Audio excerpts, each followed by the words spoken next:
નમસ્કાર, આપ જોઈ રહ્યા છો સ્પાર્ક ટુડે ન્યૂઝ। સાબરકાંઠા જિલ્લાના તલોદમાં સર્વિસ રોડ ઉપર મસમોટા ભૂવાના કારણે લોકોમાં અકસ્માતનો ભય સતાવી રહ્યો છે।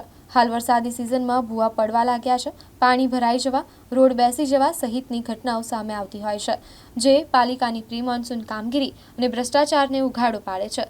ત્યારે આવી જ એક ઘટના સાબરકાંઠામાંથી પણ સામે આવી છે, જ્યાં મસમોટા ભૂવા પડવાને કારણે તેમાં વાહન ચાલકો ખાબકતા હોવાથી રોડનું મરામત કરવાની માંગ ઉઠી છે। સાબરકાંઠા જિલ્લાના તલોદમાં સર્વિસ રોડ ઉપર મસમોટા ભૂવા પડી રહ્યા છે। મળતી માહિતી મુજબ સાબરકાંઠા જિલ્લાના વેપારી મથક તલોદ નગરમાં રેલવે ઓવરબ્રિજના બંને તરફે સર્વિસ રોડ ઉપર મસમોટા ખાડા અને ભૂવા પડ્યા છે। ત્યારે આ ભૂવામાંથી વરસાદી પાણી ભરાઈ રહેતા તેમાં વાહન ચાલકોને પટકાવવાના અને અકસ્માતનો ભય લોકોને સતાવી રહ્યો છે। ત્યારે સત્વરે આ સર્વિસ રોડનું મરામત કરવામાં આવે તેવી માંગ ઉઠવા પામી છે।